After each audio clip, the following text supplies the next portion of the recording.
Hola, nens i nenes, us voldríem explicar un problema molt greu sobre les abelles.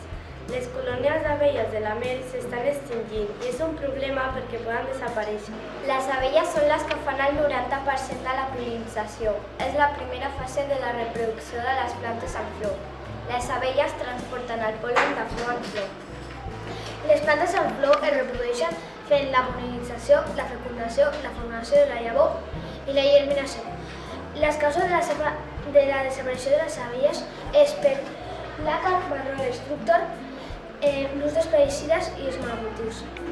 Les conseqüències són que es morin les abelles, és a dir, que les plantes en flor no es podran reproduir.